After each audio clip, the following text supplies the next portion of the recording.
whatever, because the human element, the training, is one of my 3 priorities, and even within the other 2 priorities, there's job creation and what have you, both in the environment with the development of LNG, methanol, alternative fuels, and the need to train both shipboard and shore-based people to use that, and the maritime in the whole logistics chain with regards to training people up for that. So my whole criteria, if you like, is as a basis of human element in it, but I felt it was necessary to just mention it as a 3rd priority, just in case people forget it. Now, when I was in Piraeus, I made mention of my traveling about Europe, not being home so much, and so much so that my dog Halo now barks at me. Well, I never realized, but everybody wants a picture of Halo now, and so I shall not go on about Halo so much as about what we do and what we are doing. Now, Jose, as you know, is Portuguese, and we did a deal with Jose to introduce him to proper English tea, Lancashire tea.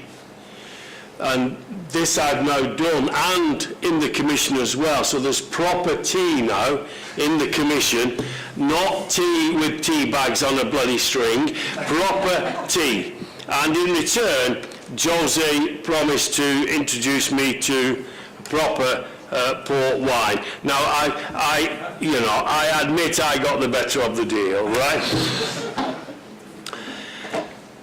Your projects on training are important, and I want to say tonight that I hope you will carry it on. It may be TRAINMOS III, it may be some other. I'm got a campaign going to try and get some of our projects named after Nordic gods, as opposed to Italian artists. Sorry, Chairman. So we are looking for you to carry on. That's the message I would give you first of all. And if you do carry on and in the same mode that you've been so doing up to now, I'm sure we will be able to support you in future. The future, we need maritime transport. When the coordinators were first decided, there were 9. All on vertical corridors, A to B, C to D, E to F. Then they decided that they better do something about ERTMS and the railways, so they created a 10th corridor for ERTMS. So on certain rail routes, there was a 10th corridor created for those. Then they certainly then went on the road to Jericho, and the sun came down and shut in their eyes, and they decided that we needed maritime transport. After all, it's only 75% of our exports come through maritime. It's only 45% of our internal trade come through maritime, but okay, they finally got the message. But the problem with that was that we were late behind every other corridor. And so we are not mature enough yet to progress like they have progressed, but we will be. We will be. And this is where you come in. You've got to help me and Jose and the others to progress so that we have a motorways of the sea project, a motorways of the sea corridor that is on an equal basis with ScanMed, that is on an equal basis with Rail Baltica, that is on an equal basis with any other corridor you want to name. And for that, will need your support. And in particular, I look to the MEPs, and I'm delighted that the 3 or 4 MEPs are here today, but we need your support in Parliament. Because I can tell you, there's nothing scares the Commission more than questions from MEPs. Of MEPs asking, what are you doing to give motorways of the sea the priority it deserves? Not the priority it needs, but the priority it deserves. Because that is when we will get monies, and that is when we'll start to see progress made in maritime transport. We've had calls, the first calls, 300, I look to you, so what are we, 320 million we've spent so far. We have another 300 million on this call, but then we don't know what's happening. So all of a sudden we've got 700, 800 million that we allocate, but that is still not as much as the vertical corridors. Now the next time, because we were late coming to it, the next time I want just as much as Pat Cox, as Bonneville, as Peter Balash, as everybody else. I don't want to be the Cinderella. I don't want to be the bridesmaid. I want to be the bride. And that's what we're about to do. Now, I'd very much take on board the peripheral regions. We've been looking at this very carefully, particularly the islands of Greece, Madeira, Azores,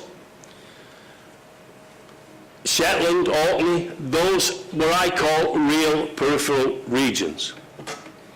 I have a little bit of a doubt about whether somewhere in the middle of France is peripheral, but okay, they'd like to call that.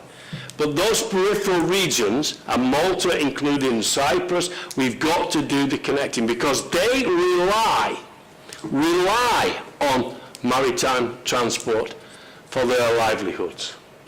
And that's what we have got to get over to people, that this is not just an exercise in wonderful projects. It's an exercise in livelihoods. It's an exercise in keeping jobs. It's an exercise in creating jobs. And that's where you've come in, and you've done very well so far, as Josie said, getting the consensus from across the academic world and into industry, so that you've been able to pass on what you found. But now I want you to take the leap further, if you like, and to take it further and to put it into practical use in future. Now I notice you've got some postgraduates and from the various courses, which will be interesting to hear them and see what they've got to say. Because at the end of the day, we're in it to give people the skills that they want, that they require, and that Europe needs. And maritime is in an ideal position to be able to give Europe the jobs and the prosperity, all the glib phrases that people use, but we can deliver that. We can deliver that through motorways of the sea. Now, there's just three things I want to mention that other people have mentioned. The ships are getting bigger. That there is no doubt. 20,000 TEUs, who knows, in 3 years' time, 4 years' time, will be the norm. And we've got to plan in our ports for that. It's causing a little bit of a ruckus, I may add, on shipping prices, but the big ships are coming through. And the big ships will mean more opportunity for short sea shipping. I just mentioned that. Ro-ro and ro-packs. That is our bread and butter. You go up in the Baltic It's the bread and butter of the Baltics, is ro packs. And they're developing LNG vessels, which we are helping with to get over the SECA arrangements from IMO. Now in the Mediterranean we don't have that. But I believe there'll be a SECA in the Mediterranean, sooner rather than later. I just hope that it's an IMO SECA and not a European Union SECA, because then it gives us the split. It starts splitting the seas up into what we want as a SECA and what other people want. Cruises. This is a big thing of mine, and this is where we had our exercise in Spain, and we showed what we were capable of doing by getting the people coordinated in their rescue and so forth. I was in Malta last week, and Malta admitted to me, first of all, they could take 3 cruises, liners 4 at a push. And then when Jose and I asked them, right, now suppose you have a problem on one of those cruise liners. Just one, you have a problem. How do you go about solving it? And they said, well, we don't. We don't have the hospital backup. We don't have the facilities for a big disaster like that. And we've got them thinking now so that when the Maltese presidency comes along, we will have another exercise in Malta based on what they find there. But please, this is where you're important, because you, as Jose said, you've got to teach the people what they've got to do. It is no good having the best crew in the world if A, they don't speak the language of the passengers that are on board, B, they don't know what to do when the alarm goes off, and C, they certainly don't know what to do when it all goes dark. That is the type of challenge that I set before you now as far as training is concerned. And that's, I'd say, is it from me. But I will say once again, we motorways of the sea are a new kid on the block. In order to be the top kid on the block, we need your support. So please give it us, because believe you me, those of you know me, how diplomatic I am.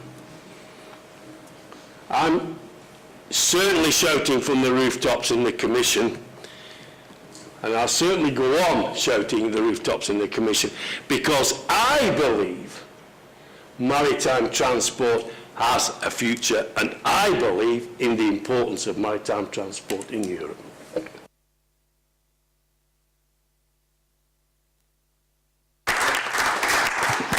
Thank you very much, Brian, with that message of the importance of carry on. And we should continue because we are running out of time, and we still have 2 full panels to explore with 2 very important perspectives, which is the industry perspective and the students and the participants' perspective.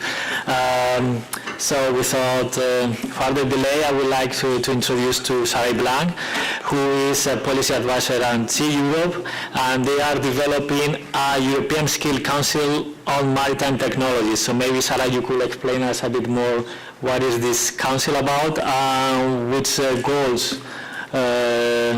the goals of this new body. Thank you very much. Okay, first, just wanted to clarify, I'm coming from Sea Europe. We are the European Association representing the shipbuilders and maritime equipment suppliers. As you know, in Europe nowadays we are building very complex and high advanced technology vessels. We are building the cruise ships, the offshore vessels, so it is really, and also we are developing all the technologies which are now needed for the development of blue growth activities. This means that we are leading the market in many aspects because we are innovating continuously, because we have very highly skilled workforce, and it's very, very important for us to ensure that we continue in this way. It is a reality, and the industry has been complaining or identifying that there are some gaps and mismatches between the skills needs for the companies and what is the market supplying nowadays. So together with the trade unions, we started a project which it aims to create a European skills council for the maritime technology sector.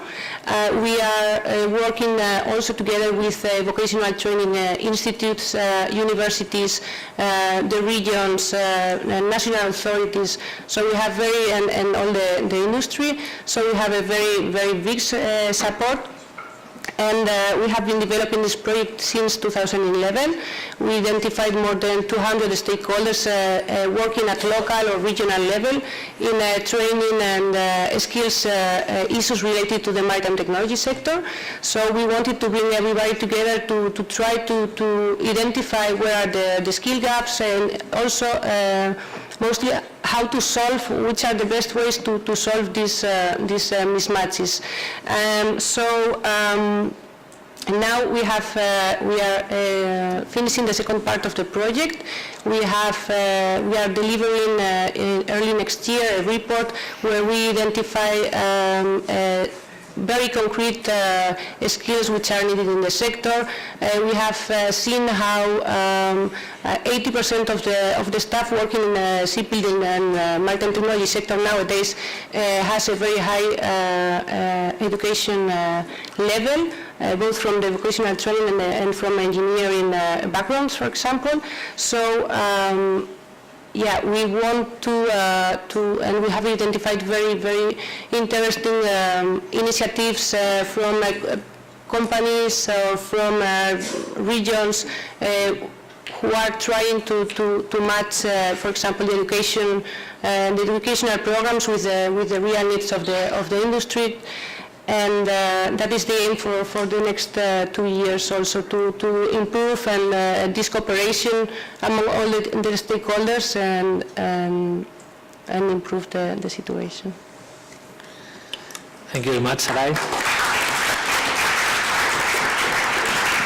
And now we have Eugenio Quintieri, who is Policy Advisor at the European Seaports Organization, which, as you know, represents the port authorities, port associations and port administrations.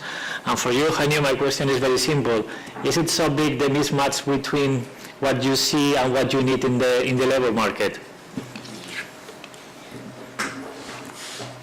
Well, if I say yes, then tomorrow the dockers at the door, they are going to shoot me with stones. No, actually the thing is to be serious. In fact, the point is that it's not that there is a mismatch. In some cases there is a mismatch because there is a shortage of skills in the sector, because in fact we always talk, when we talk about motorways of the sea, I see some representatives of INEA here, we always think about infrastructure, because it's true that motorways of the sea has been considered more mainly about infrastructure, and then it has become something else, and then there is a reason behind that, is the fact that the infrastructure becomes more complex, the operations become more complex. We heard about some development in the maritime industries. You think about increasing the size of the vessels. You think about more stringent limitations in terms of emissions that are coming from European legislation, from national legislation, and there you need the nature of the job is changing as well with this development of the infrastructure and operations. That's why you need an update in terms of skills, and that's why you need some proper training, and that's why we are also happy to see that the human element is recognized in the motorways of the sea, and TrainMOS is a perfect example in this sense. Just to tell you, when you talk about training and qualification, that ESPO, that is the European Seaports Organization where I work, is also active in the social dialogue. The social dialogue is a platform that has been established 2 years ago, where employers, then us, when we employ, for example, dockers directly, and the terminal operators with the trade unions are seated at the same table and discuss common topics. We have been discussing different topics. We've been discussing, for example, the fumigation of containers. We've been discussing the lashing of containers. We've been discussing the safety on ships. For example, when as you may know, for example, the dockers, when they go on board of ships, they have different risks related to health and safety, and in many cases accidents happen when loading or unloading a vessel. And there, of course, you need more information, and in order to prevent the accident, to train and to give them equipments that can prevent the accident. We are working also to have better information with the ship owners in this sense.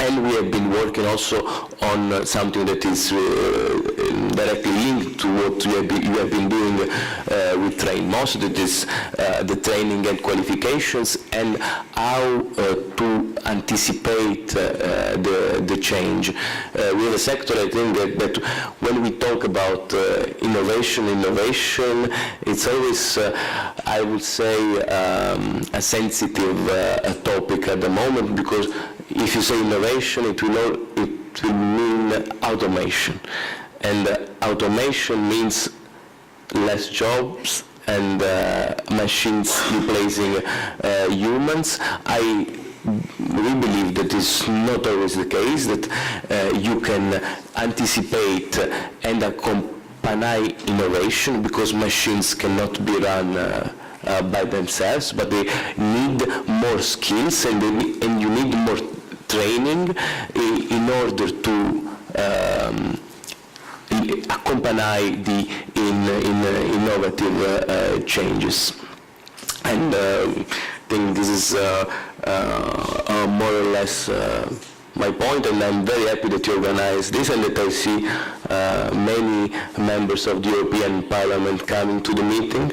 That it means that there is a real interest for the maritime sector, and what we are trying to achieve in the sector, and also in training and qualifications to anticipate innovation. Thank you. Thank you very much, Eugenio. And now, Jaime Vieira dos Santos, you are the president of the Leixões Port community, but also you have been a trainer in the project. So from this double perspective, maybe it would be very interesting if you could tell us if this project is really addressing the needs and the shortages in the skills that you have detected from your private sector, let's say, position. Thank you. Good evening to everybody. It's a pleasure for me to be in the European Parliament. It's my first experience here, but fortunately I'm here to speak about ports and speaking about the shipping industry. It's indeed something that I feel since 30 years when I started in the industry, and I listen all of you with very, very interest, and very interesting things were told here, and especially the enthusiasm as everybody spoke about the maritime industry. I'm doing very, very happy to hear. But none of you identified drivers of the industry. And this is the point. This is the point. The training, as Teresa from Liverpool said, must be the right training, and not training as training. No, the right training. And what is the right training? The right training ought to be the training to produce a culture in the industry. And the culture in the industry must underline faster and faster operations, faster and faster attitudes. Otherwise, we have, as we have today, trucks from Portugal to Finland. This is amazing. Trucks, 150,000 trucks from Portugal to Ile-de-France. Trucks from Portugal to UK. This is a real amazing situation.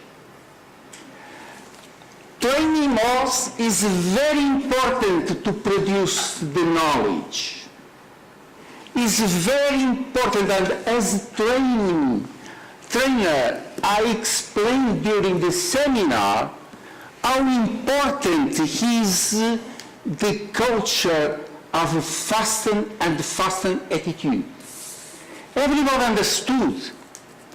And if you speak about the cranes and if you speak about IT, but you do not contextualize as important to promote the faster attitude, all of we are losing time. The ports had a period up to the end of the 20th century where the industry concepts were accepted and improved. Productivity was just as in the factories. But from that time on, due to the internet, the productivity concept moved from industrial one to knowledge concept. And the IT, the new technologies of communication and information are the tool. But these technologies must be improved in the right way, not as an exercise. The port community of relations involved all the main important players in the industry. We have shippers, we have shipping lines, we have forwards, we have shipping agents, we have port authorities, we have customs. All of us do the best to improve a faster and faster attitude in the operations. We used to say that during the industrial period of our ports, better late than never. Now, we must say better never than late. If you are not in conditions to provide faster and faster operations, it's better to block than to be late. So, punctuality, capacity to go towards the skills of shippers is a very important element in the activity. The shippers at the end are all of we. The consumer goods are the consumers. And none of us accept to go to the supermarket and to receive, no, I have not your product. especially when we are in Christmas or Easter, and those particular periods of a very sensitive demand, we cannot block products. And the new technologies are very important for the re-architecture of the process, but they cannot block. So TrainMoS is very important to the industry. I realized it on the first talks I had with the TrainMoS organization, but I felt during the process of training. So, ladies and gentlemen, it's very interesting to have these discussions. Please, let's go on with these discussions, but do not forget the driver in the industry is compressing time, faster and faster operation. Thank you. Thank you very much, Jaime, for this diagnosis of the sector as a whole and the challenges ahead. And now, finally, we have the participants of the program and almost, we could say, the main protagonist here this afternoon, this evening. And so we have a few minutes, but still very important minutes to listen to your personal stories, for your experience. And for a question for all of you, let's say to frame this, your comments, I would say, why would you recommend this program to, let's say, a colleague of you or a friend of you? Let's start with Joanna, for example. Can you hear me? I'm a mature and lifelong learner. It's my 5th degree, so I have a lot of experiences from other degrees. I'm initially a lawyer, so first of all, with a legal background, I could attend it very easily because it had a lot of regulations, so it was interesting for me. I was trained as a sustainability report verifier for Lloyd's Register, and I have a master's degree from John Moores, Liverpool. Distant learning, yeah, great. It's very good. I've never been to Liverpool, though, because I had 3 children at home, so it was great because it was, I could study remotely. I did that in 2006. And also had the Georgetown law degree back in 1989, had a full scholarship then on deregulation of telecommunications. At that time, US was deregulating, breaking the monopolies. In Greece, this happened 10 years after. So I never practiced this specialization. I didn't even practice being a sustainability report verifier, although I was sent to the Netherlands from Lloyd's Register, because this is due to open in 2018, I think, as an employment career. So the main issue is really, and now I'm doing a PhD just to stay updated, a PhD at the School of Mechanical Engineering at the National Technical University of Athens on sustainability. So I think academic studies is first, it's a great way to stay updated because job opportunities don't always show up. We study because we want to study. I have 3 senior college students now, I have 3 children. I did assist them a lot. All the 3 will enter the shipping industry from the side of the ship owner, because there is a family business there. What I noticed is it's a great degree, TrainMoS. It's geniusly structured. Because it really closes the loop. It's energy, it's transport, and also it's the supply chain and logistics. my first degree was typewritten, my first essay. So afterwards I saw internet, but I still think that the human element is very essential because it has to learn how to get, stay updated. So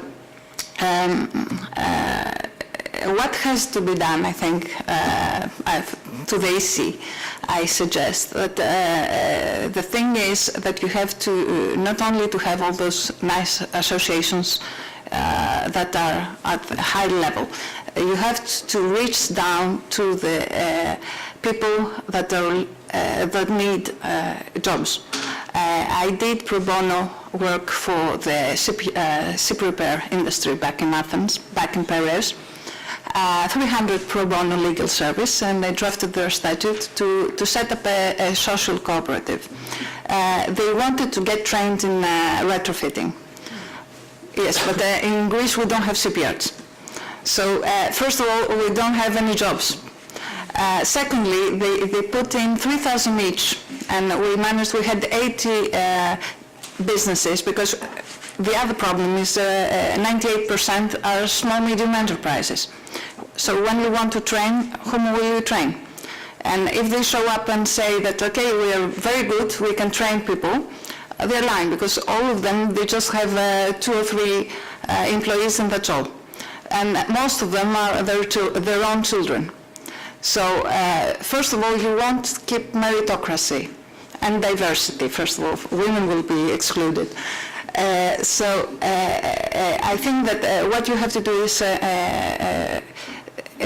invest in maritime clustering and really put money in clusters that are really big and are truly big, and that reach out to social entrepreneurs, or that just tell them to be together, many businesses together, and really many, not 20. Because I did all that volunteer work, and finally there were 17. And then they said, it's fine, we will call ourselves a cluster. So you have to have a big dream to make a cluster. And it's human that, okay, they say, once we are a small family, as we are a family business, and we're friends among us, then we just say as we are.